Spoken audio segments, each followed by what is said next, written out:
नमस्कार बच्चों। देखो पिछली क्लास में बच्चों प्रीपोजिशन के बारे में आपको बता रहा था और हम आ गए थे यहां तक। ये देखो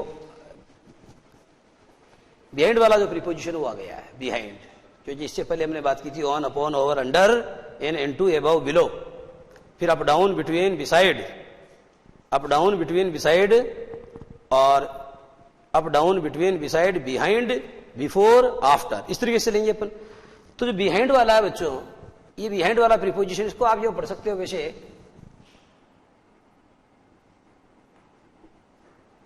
ये बिहाइंड है, ठीक है। और इसके साथ में आप पढ़ सकते हो इन फ्रंट ऑफ को भी, इन फ्रंट ऑफ। तो बिहाइंड का मतलब पीछे होता है और इन फ्रंट ऑफ का मतलब सामने होता है। अंतर देखना आप। A beautiful girl was standing behind Ravi. Sentence है beautiful girl was standing behind Ravi, यानी रवि के पीछे एक सुंदर लड़की खड़ी थी।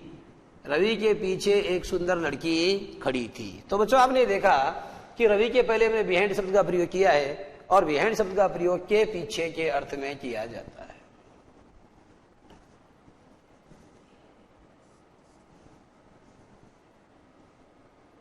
ओके, मैं आपसे कहता हूं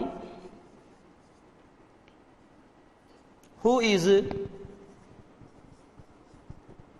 behind the curtain. Who is behind the curtain का मतलब यह हुआ कि पर्दे के पीछे कौन है, कौन है जो इस प्लान का सूत्रधार है। पर्दे के पीछे होने का मतलब हम कहते हैं कि somebody, हम कहते हैं he is behind the curtain, अर्थात वो कर्टेन के पीछे, पर्दे के पीछे है। तो पर्दे के पीछे होने का मतलब किसी काम का किसी व्यक्ति को सूत्रधार होना। हम पूछते हैं who is behind the curtain, पर्दे के पीछे कौन है। तो बच्चों आपने देखा ये बिहाइंड का प्रयोग आपने के पीछे के अर्थ में किया है, ठीक है। अब मैं बताता हूं आपको इन फ्रंट ऑफ। देखना एक सेंटेंस,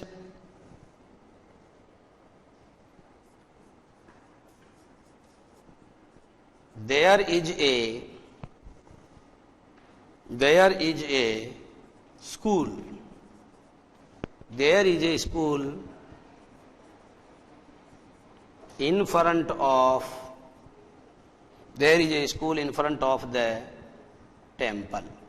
इसका मतलब ये हुआ बच्चों कि जो मंदिर है उस मंदिर के सामने क्या है, मंदिर के सामने स्कूल है।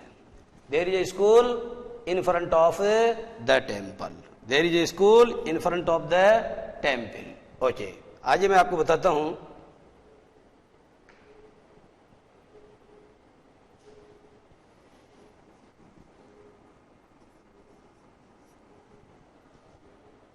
she stood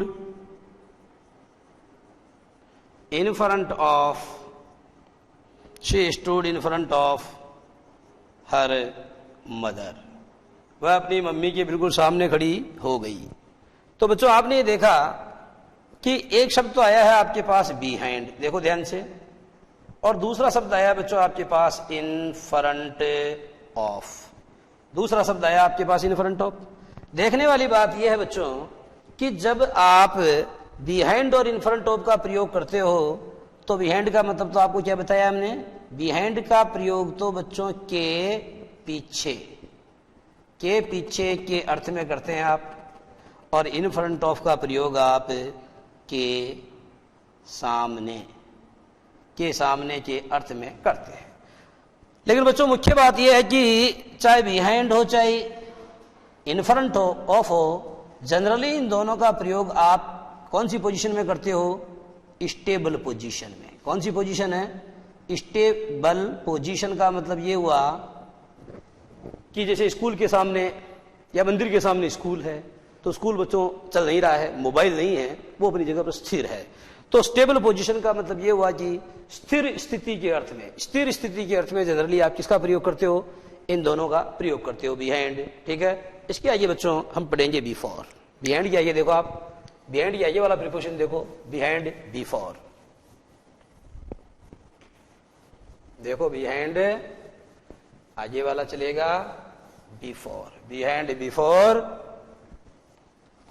तो बच्चों बिफोर का जब आप अध्ययन करते हो तो बिफोर को भी आप ऐसा करें जैसे बिहाइंड और इन फ्रंट ऑफ एक साथ चले, उसी तरीके से आपको दो देखने पड़ेंगे। देखो आप, यह है बिफोर, और यह है बच्चों आफ्टर। एक तो बिफोर हो गया और एक हो गया बच्चों आफ्टर। एक तो बिफोर और दूसरा हो गया आपके सामने आफ्टर। तो देखो बच्चों सेंटेंस लिख सकते हैं आप, Sam reached there before Sophia. Sentence तैयार है आपका, देखो Sam reached there before Sophia. Sam reached there before Sophia. दूसरा सेंटेंस लिखो, द क्रिमिनल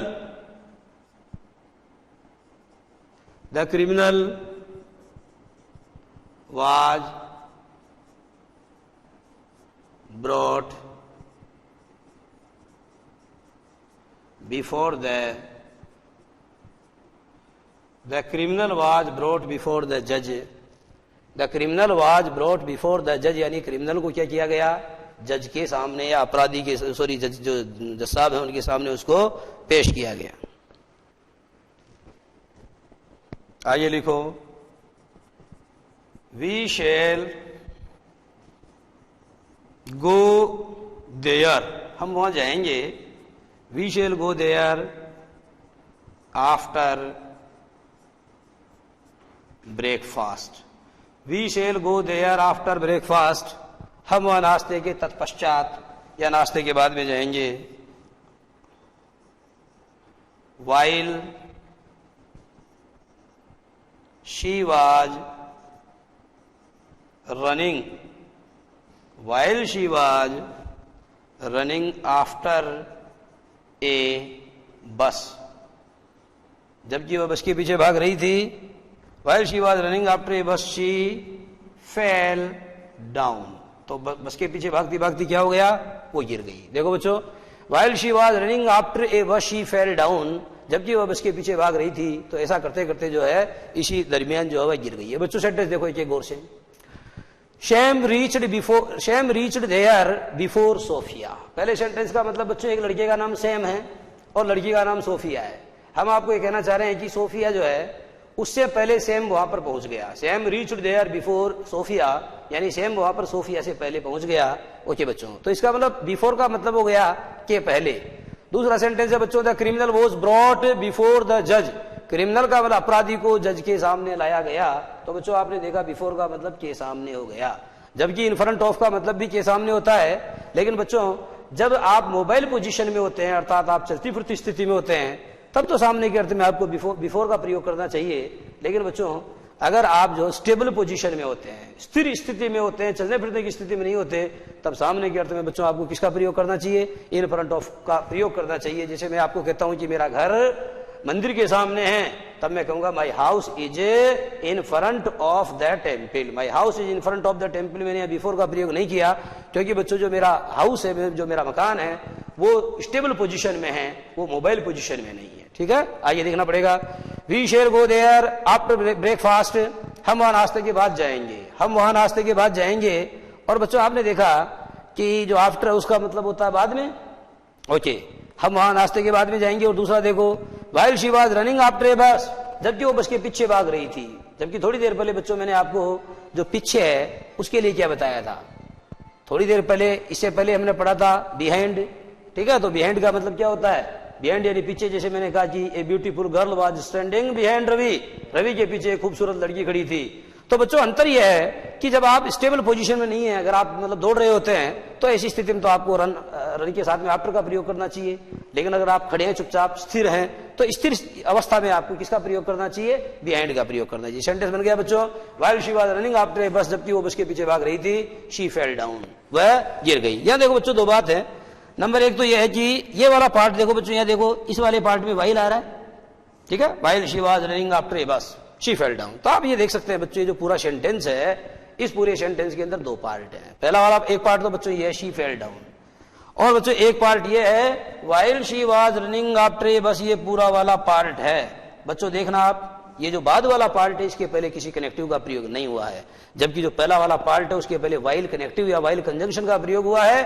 तो सेंटेंस का वह पार्ट जो कंजंक्शन से शुरू होता है, ठीक है बच्चों, चूंकि ये सबऑर्डिनेट कंजंक्शन है तो सेंटेंस का वह पार्ट जो सबऑर्डिनेट कंजंक्शन से शुरू होता है उसे तो बच्चों आप एससी यानी सबऑर्डिनेट क्लोज कहते हैं, और सेंटेंस के जिस पार्ट से पहले किसी कनेक्टिव का प्रयोग नहीं होता है उसे बच्चों आप एमसी यानी मेन क्लोज कहते हैं। ये मेन क्लोज है, ये वाला पार्ट जो है बच्चों मेन क्लोज है, और ये जो वाला पार्ट है ये सबऑर्डिनेट क्लोज है। यहाँ जो समझाने वाली बात है बच्चों ये है कि अगर सबऑर्डिनेट क्लोज में वाइल का प्रयोग होता है तो आमतौर पर उसके बाद जो वर्ब आती है बच्चों वो अपने साथ में आईएनजी लेकर के आती है। ये ध्यान रखो इस बात का।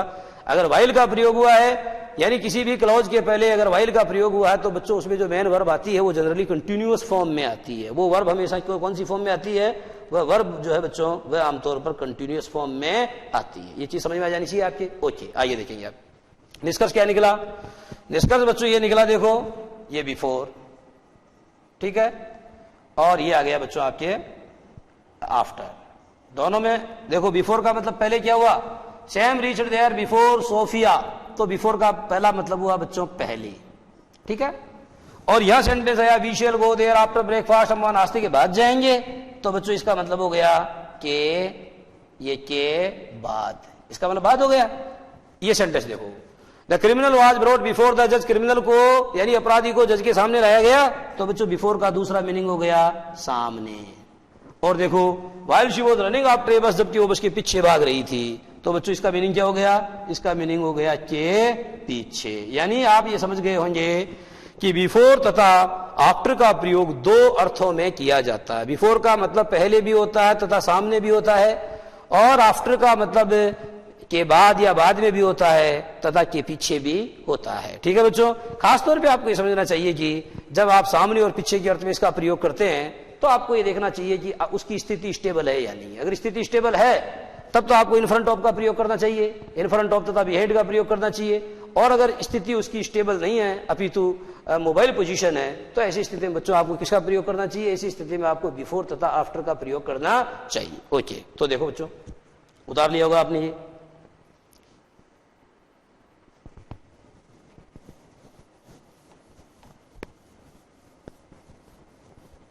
आइए बच्चों लिखो एक्रॉस, ACROSS, एक्रॉस यानी मैंने बताया था आपको आर पार, इस पार से उस पार, आर पार या इस पार से उस पार। देखना पहला सेंटेंस ये है बच्चों एक्रॉस, ये प्रीपोजिशन आपका कैसे प्रयोग करेंगे आप देखना।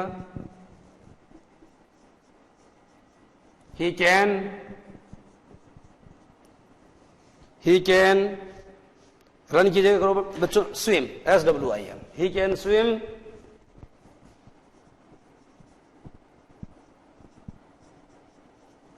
He can swim across the river, यानी वह तैर करके क्या कर सकता है? He can swim across the river, अर्थात वह तैर करके नदी के उस पार जा सकता है।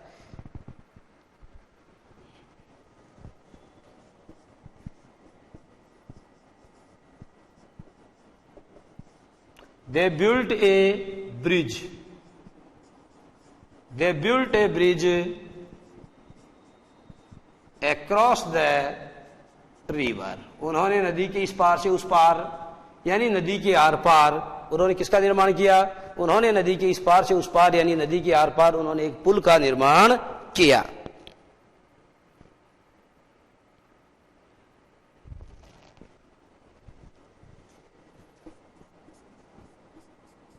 निष्कर्ष निकला बच्चों from one side to another.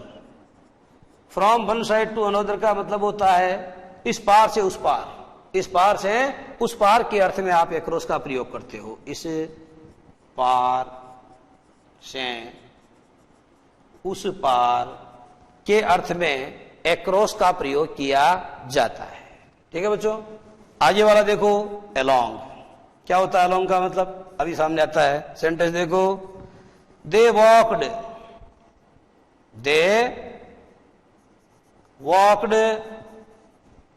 Along the road, ये सेंटेंस है बच्चों। They walked along the road, they walked along the road. आइए सेंटेंस देख सकते हो, देर वाज क्यू, QUE फिर UE, there was a queue of trees.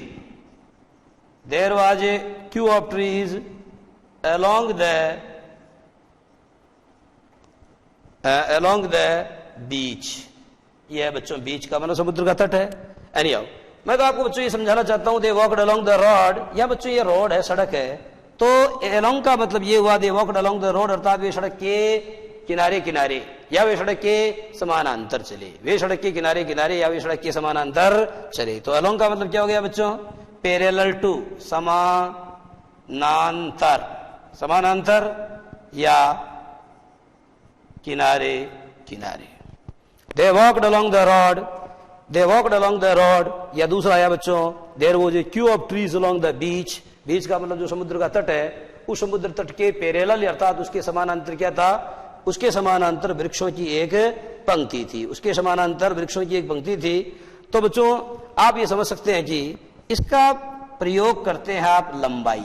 क्या किया मैंने? देखो आप लंबाई के समानांतर, लंबाई के समानांतर, इस अर्थ में आप किसका प्रयोग करते हो? एलोंग. एलोंग का प्रयोग लंबाई के समानांतर या लंबाई के साथ साथ वाले अर्थ में हम एलोंग प्रीपोजिशन का प्रयोग करते हैं. आगे देखो बच्चों, आगे वाला प्रीपोजिशन चलेगा अगेंस्ट. अगेंस्ट का मतलब बताया था आपको, अगेंस्ट यानी होता है के विरुद्ध. अगेंस्ट का मतलब होता है के विरुद्ध या के खिलाफ. अगेंस्ट का मतलब होता है के विरुद्ध या के खिलाफ. तो देखना आप बोर्ड पे,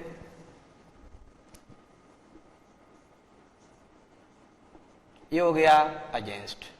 हिंदी में कहेंगे के विरुद्ध या के खिलाफ. सेंटेंस देखना, ही कंप्लेंड,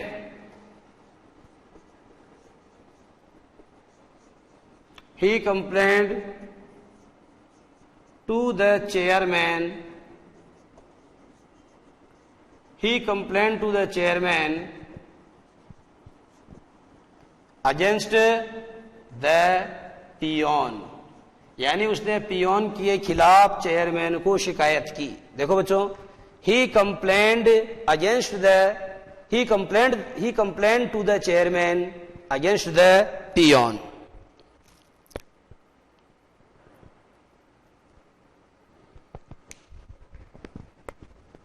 देखो, ही कंप्लेंट टू द चेयरमैन यानी उन्होंने चेयरमैन को, उसने चेयरमैन को शिकायत की. अगेंस्ट द पियोन यानी पियोन के विरुद्ध, पियोन के विरुद्ध. तो बच्चों आपने देखा कि अगेंस्ट का प्रयोग आप किस अर्थ में करते हो? अगेंस्ट एक प्रीपोजिशन है जिसका प्रयोग के विरुद्ध या आप कह सकते हो के खिलाफ, के विरुद्ध या के, ये हो गया के खिलाफ. इस अर्थ में हम किसका प्रयोग करते हैं? हम जनरली जो अगेंस्ट प्रीपोजिशन है इसका प्रयोग इसी अर्थ में करते हैं. जैसे हम कहते हैं कि doctor B R Ambedkar raised his voice against casteism. Doctor B R Ambedkar ने जाति प्रथा के विरुद्ध अपनी आवाज उठाई. के विरुद्ध को बच्चों अंग्रेजी में अगेंस्ट कहते हैं. ये एक प्रीपोजिशन है और इसका प्रयोग आप इसी प्रकार से करते हैं. आगे देखो, अबाउट. अबाउट का प्रयोग बच्चों आप दो अर्थों में कर सकते हो. देखो सेंटेंस नंबर 1 और सेंटेंस नंबर 2. पहला सेंटेंस मैंने पूछा कि आप एक संत की जिंदगी के बारे में क्या जानते हो? What do you know, what do you know about the life of a saint. What do you know about the life of a saint. तुम संत की जिंदगी के बारे में, एक साधु के जीवन के बारे में आप क्या जानते हो? और दूसरा सेंटेंस देखो, Columbus discovered, Columbus discovered America about 500 years ago.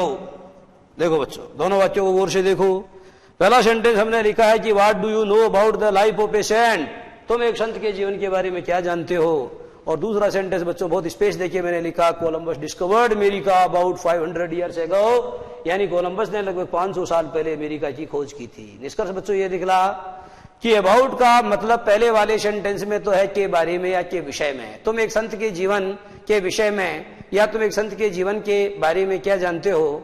और दूसरे में बच्चों अबाउट का मतलब है लगभग Columbus discovered America about 500 years ago. Columbus ने लगभग 500 साल पहले अमेरिका की खोज की। तो बच्चों एक बात तो आपको ये समझना चाहिए कि जिस वाक्य में एगो का प्रयोग हो जाता है, ध्यान से सुनो, जिस वाक्य में बच्चों एगो का प्रयोग हो जाता है उस सेंटेंस में हमेशा वर्ब की सेकंड फॉर्म आती है, और अगर वर्ब की सेकंड फॉर्म नहीं आएगी बच्चों तो डिड के साथ वर्ब की फर्स्ट फॉर्म आएगी। निष्कर्ष ये निकला कि जिन वाक्यों में एगो का प्रयोग होता है वो वाक्य बच्चों हमेशा पास्ट इंडेफिनिट के होंगे, और पास्ट इंडेफिनिट के होंगे तो साधारण वाक्य होंगे तो वर्ब की सेकंड फॉर्म आएगी, और बच्चों अगर साधारण वाक्य नहीं होंगे तो उसमें डिड आएगा और डिड के साथ वर्ब की फर्स्ट फॉर्म आएगी। ये तो दूसरी बात है टेंस की। बहरहाल आपको बच्चों ये समझना चाहिए कि जो अबाउट शब्द है बच्चों, उस अबाउट शब्द का प्रयोग आप दो अर्थ में करते हो। नंबर एक तो क्या बताया आपको, के बारे में, के बारे में। एक तो बच्चों इसका मतलब ये हो गया के बारे में, और दूसरा इसका मतलब हो गया लगभग, यानी के बारे में और लगभग। के बारे में और लगभग इन दो अर्थों में हम अबाउट प्रीपोजिशन का प्रयोग करते हैं। के बारे में और लगभग इन दो अर्थों में बच्चों हम क्या करते हैं, अबाउट प्रीपोजिशन का प्रयोग करते हैं। आगे चलते हैं। तो देखो बच्चों अक्रॉस, अलोंग, अगेंस्ट, अबाउट, यहां तक आपने पढ़ा। अब बचा आपके at, from, of, by. At, from, of, इनके बारे में आपको बताता हूं। एट के बारे में बच्चों मैंने कई बार बताया आप लोगों को। एट एक ऐसा प्रीपोजिशन है जो परीक्षा की दृष्टि से बहुत इंपॉर्टेंट भी है, और एट एक ऐसा प्रीपोजिशन है बच्चों जिसका प्रयोग आप कब करते हो, निश्चित समय, स्थान, गति और कीमत बताने के लिए हम एट प्रीपोजिशन का प्रयोग करते हैं। तो बच्चों बात तो हमारी जारी रहेगी, परंतु इससे पहले हम लेंगे 2 मिनट का ब्रेक। तो बच्चों कैसे, देखो मैं आपको निश्चित समय,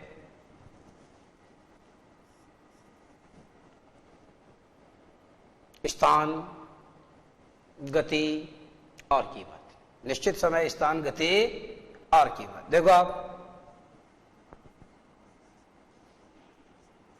she came here at 4:30 PM। ये क्या है बच्चों, ये बजे है। बजे का मतलब समझ गए, 4:30 बजे वो यहाँ आई। She came here at 4:30 PM, यानी शाम को 4:30 बजे वो यहाँ आई। तो बच्चों ये निश्चित समय है, निश्चित टाइम है, इसलिए इसके पहले हमने एट का प्रयोग किया है। और आइए देखना आप, स्थान,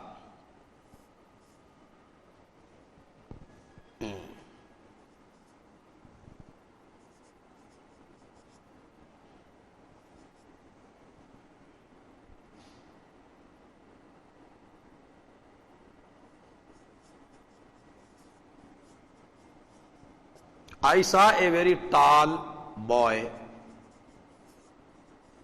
at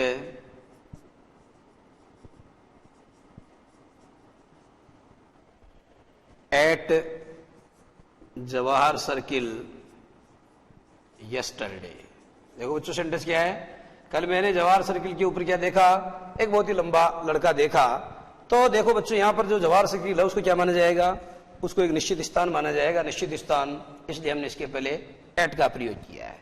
एट की बच्चों की स्थिति यह भी रहती है कि एक ही सेंटेंस के अंदर अगर दो जगहों को मेंशन किया जाता है तो जो बड़ी जगह होती है उसके पहले इन आता है, और जो छोटी जगह है उसके पहले एट आता है। जैसे मैं आपको कहता हूं कि जो मीटिंग है वो हमारे जयपुर के, जो मीटिंग है वो हमारे जयपुर के मालवीय नगर में होगी। अगर मैं ऐसा कहता हूं तो देखो बच्चों मैं कैसे बोलूंगा, the meeting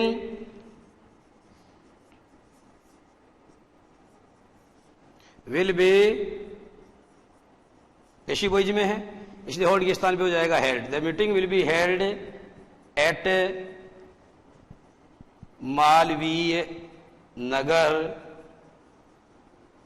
in Jaipur. The meeting will be held at Malviya Nagar in Jaipur. तो बच्चों आपने देखा कि जो जयपुर है वो अपेक्षाकृत बड़ी जगह, निश्चित जगह नहीं है, काफी बड़ी है। और जो मालवीय नगर है माना की जगह तो वो भी मतलब निश्चित तो वो भी नहीं है, पर जब आप दो जगह को एक साथ मेंशन करते हो बच्चों तो जो बड़ा स्थान होता है उसके पहले आप इनका प्रयोग करते हो, और जो छोटा होता है उसके पहले एट का प्रयोग करते हो। तो यहां पर किसका प्रयोग हो गया है, एट का प्रयोग हुआ है। उसी तरीके से देखो, he was driving at the speed of 90 miles an hour. He was driving at the speed of 90 miles an hour. He was driving at the speed of 90 miles an hour का मतलब ये हो गया कि वह 90 मील प्रति घंटा की रफ्तार से अपनी गाड़ी को ड्राइव कर रहा था। आइए देखना बच्चों, I bought I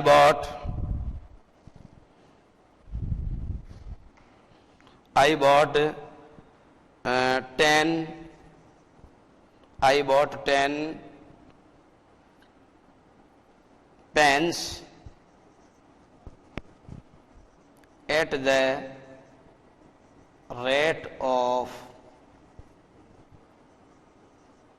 ₹5 each. ₹5 each. देखो बच्चों, I bought 10 pens at the rate of ₹5 each, यानी मैंने 10 पेन खरीदे हैं और प्रत्येक पेन की जो दर है वो क्या रखी है हमने, at the rate of ₹5 each, यानी ₹5 प्रति पेन की दर के हिसाब से मैंने कुल मिलाकर के कितने पेन खरीदे हैं, मैंने 10 पेन खरीदे हैं। बच्चों निष्कर्ष क्या निकला? निष्कर्ष ये निकला कि निश्चित समय, स्थान, गति, कीमत आदि का भाव अभिव्यक्त करने के लिए एट प्रीपोजिशन का अध्ययन किया जाता है। एट प्रीपोजिशन का अध्ययन किया जाता है। आगे देखो बच्चों, एट के बाद चलेगा फ्रॉम। एट के बाद चलेगा फ्रॉम। तो देखो बच्चों, फ्रॉम की क्या स्थिति रहती है?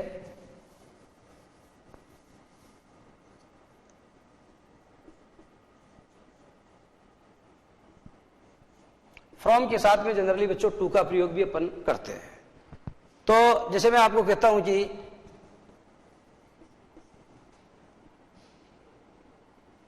he came from Delhi. He came from Delhi to Kota. He came from Delhi to Kota या Delhi to जयपुर, इस तरीके से आपने किया।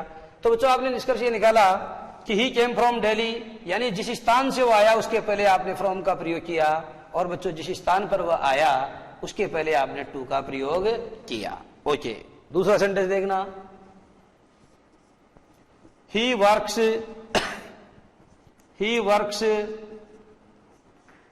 in his office. He works in his office from 10 a.m. to 5 p.m. वह अपने दफ्तर में क्या करता है? वह अपने दफ्तर में 10 a.m. से 5 p.m. तक काम करता है। अपने दफ्तर में काम करता है। तो बच्चों आपने ये देखा कि फ्रॉम का प्रयोग से के अर्थ में किया जाता है।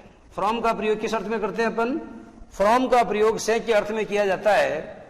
और ये मान के चलो आप कि शुरुआत आपने की दिल्ली से, पहुंचे आप कोटा, वो दफ्तर में काम की शुरुआत करता है 10 बजे और काम का उसका जो समापन होता है वो 5 बजे। तो ये मान के चलो आप, इसका प्रयोग बच्चों ये होता है, शुरुआत के स्थान या समय। शुरुआत के स्थान या समय के पहले तो आपको फ्रॉम का प्रयोग करना चाहिए, और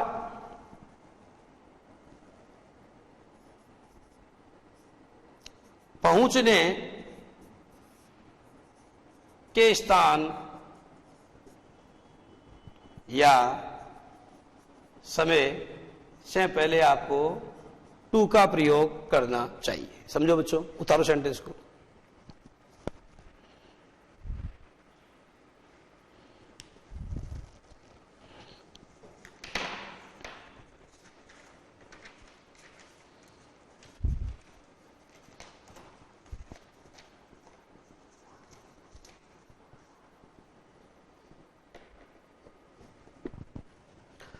शुरुआत के स्थान या समय के पहले आपको फ्रॉम का प्रयोग करना चाहिए। पहुंचने के स्थान या समय से पहले आपको टू का प्रयोग करना चाहिए। कभी कभी बच्चों ये होता है, देखना आपको दिया जाएगा फ्रॉम, इधर देखना, फ्रॉम 10 a.m. और आगे दिया जाएगा एंड 5 PM, ऐसा लिखा हुआ देखने को मिल सकता है आपने वो। देखो आप, कभी कभी बच्चों ये होता है बिटवीन 10 AM टू 5 PM।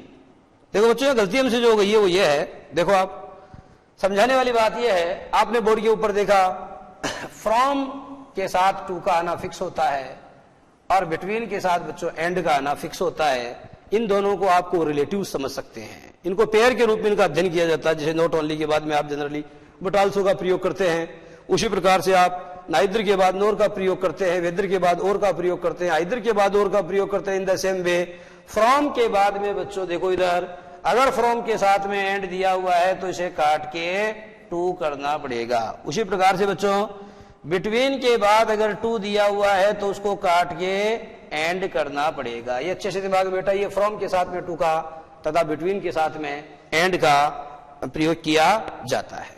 अच्छा बच्चों, टू की एक स्थिति और है जो मैं आपको क्लियर करूं। टू का प्रयोग बच्चों उस स्थिति में भी होता है जब एक सेंटेंस में आपको एक साथ में दो ऑब्जेक्ट दे दिए जाएं। एक ही सेंटेंस में आपको अगर एक साथ दो ऑब्जेक्ट दे दिए जाएं तो क्या स्थिति रहती है, देखना आप। एक्टिव पेशिव के अंदर ये चीज मैंने आपको क्लियर भी की थी, फिर बताता हूं। देखो, she taught me A lesson. ठीक है बच्चों, इस सेंटेंस का जब आप पेशिव वॉइस बनाएंगे तो बच्चों आपने देखा इसमें ये तो सब्जेक्ट है, ये इसमें वर्ब है, और बच्चों आपने देखा इसमें दो ऑब्जेक्ट है, एक तो ये और एक ये। चूंकि ये सजीव है इसलिए बच्चों ये तो है IO इनडायरेक्ट ऑब्जेक्ट, और ये निर्जीव है या वाट का जवाब है इसलिए ये है डायरेक्ट ऑब्जेक्ट। अब देखो बच्चों, इसका पेशिव वॉइस बनाना है। ये तो हो गया AV। अब मैं इसका बना के दिखाता हूं आपको पेशिव वॉइस। पेशिव वॉइस में क्या स्थिति रहेगी, मी को एक बार आगे लाएंगे हम, तो I was taught a lesson by, और शी जब ये जाएगा तो हर में बदल जाएगा, I was taught A lesson by her. I was taught A lesson by her अर्थात मुझे उसके द्वारा एक सबक सिखाया गया। I was taught A lesson by her अर्थात मुझे उसके द्वारा एक सबक सिखाया गया। यहां तो बच्चों कोई प्रॉब्लम नहीं है, लेकिन प्रॉब्लम कब आती है, आप देखिए, आपने इस सेंटेंस में देखा बच्चों दो ऑब्जेक्ट है, एक तो इनडायरेक्ट ऑब्जेक्ट है और एक डायरेक्ट ऑब्जेक्ट है। अगर आपने इनडायरेक्ट ऑब्जेक्ट को उठा के सब्जेक्ट के स्थान पर रखा तो नो प्रॉब्लम, परंतु बच्चों अगर आपने डायरेक्ट ऑब्जेक्ट को उठा करके सब्जेक्ट के स्थान पर रखा तो प्रॉब्लम। वो कौन सी प्रॉब्लम देखना आप, मैं एलेसन को आगे लाता हूं। दूसरा देखो, ए लेसन, ये डायरेक्ट ऑब्जेक्ट है, फिर आएगा बच्चों वाज, फिर आएगा taught, A lesson was taught. अब छूटा हुआ ऑब्जेक्ट कौन सा, मी, ये बच्चों मी आएगा तो इसके पहले टू का प्रयोग भी होगा। यही समझाना है मुझे, a lesson was taught to me by her. बच्चों यही बात मैं समझाना चाहता हूं आपको, इसको समझो आप। बोर्ड के ऊपर क्या लिखा है मैंने, इस बात को समझने का प्रयास करो आप। यह समझाने वाली बात बच्चों इतनी सी है कि अगर सेंटेंस में इनडायरेक्ट ऑब्जेक्ट और डायरेक्ट ऑब्जेक्ट दोनों साथ साथ दिए हुए हैं और आपने पेशिव वॉइस बनाते समय यह यो करो आप कि जैसे आपको कहा गया कि ए लेसन वाज टॉट, तो ए लेसन को आप आगे ले आए। तो अगर आपने पेशिव वॉइस बनाते समय क्या किया है, पेशिव वॉइस बनाते समय अगर आपने डायरेक्ट ऑब्जेक्ट को आप आगे लेके आ गए हैं तो ऐसी स्थिति में क्या होगा बच्चों, ये टॉट वर्ब है, तो ऐसी स्थिति में क्या होगा बच्चों, वर्ब तथा जो ऑब्जेक्ट बच गया है जिसको आप क्या कहोगे, IO, यानी वर्ब तथा IO दोनों के बीच में ऐसी स्थिति में आपको किसका प्रयोग करना पड़ेगा, टू का प्रयोग करना पड़ेगा। और बच्चों अगर आप ए लेसन को आगे नहीं लाते, मी को आगे लाते, यानी इनडायरेक्ट ऑब्जेक्ट को आगे लाते, तब बच्चों आपको ऐसा करने की कोई जरूरत नहीं थी। ऐसी स्थिति में आपको ऐसा करने की कोई जरूरत नहीं थी। ठीक है बच्चों, तो इस तरीके से ये चीजें बच्चों, प्रीपोजिशन का ये वाला पार्ट आपको क्लियर किया गया है। और इसके बाद भी एक छोटा सा प्रीपोजिशन और है बच्चों, उसको समझ लो। और देखो आप, एक प्रीपोजिशन है ऑफ। ऑफ का मतलब बच्चों कई बार बताया आपको, का, की, के। दो सेंटेंस लिख के अपनी बात क्लियर करता हूं। देखो, the colour of your shirt, the colour of your shirt is not good, तुम्हारी कमीज का रंग अच्छा नहीं है, नंबर एक। नंबर दो, the beauty of Noorjahan the beauty of Noorjahan is well known, यानी नूरजहां का सौंदर्य पूरे विश्व में विख्यात है, प्रसिद्ध है। तो बच्चों आपने देखा एक तो ऑफ यहां आ रहा है, एक ऑफ यहां आ रहा है। निष्कर्ष ये निकला बच्चों कि इस ऑफ का प्रयोग जनरली किस अर्थ में किया जाता है? का, की और के। ऑफ का प्रयोग आप जनरली का, की, के अर्थ में करते हो। ऑफ का प्रयोग जनरली आप का, की, के अर्थ में करते हो। कभी कभी बच्चों ऑफ का मतलब होता है में से। जैसे मैंने आपको उदाहरण दिया था कि one of his daughters is unmarried, अर्थात उसकी बेटियों में से एक अविवाहित है। तो ऑफ का मतलब बच्चों में से के अर्थ में भी आप इसका प्रयोग करते हो। और ऑफ का प्रयोग वैसे कई शब्द है जिनके साथ में ऑफ का प्रयोग फिक्स होता है। जैसे देखो फॉन्ड ऑफ, फिक्स है इसके साथ। उसी तरीके से देखो अफ्रेड ऑफ, ये फिक्स है बच्चों। गिल्टी ऑफ, ये फिक्स है। ठीक है, तो ये कुछ शब्द ऐसे होते हैं बच्चों जिनके साथ में आपको क्या करना चाहिए, जो ऑफ शब्द है उसका प्रयोग बिल्कुल फिक्स होता है ना। पर्टिकुलर वर्ड्स होते हैं, some particular words are there which are followed by some particular prepositions, जिनके बाद में कुछ पर्टिकुलर प्रीपोजिशंस का प्रयोग किया जाता है। उन्हें बच्चों अपने को याद करना होता है। तो वो चीज हम जो बची हुई बात है वो आज वाली क्लास में करेंगे। ठीक है बच्चों, तो आज की बात यही समाप्त।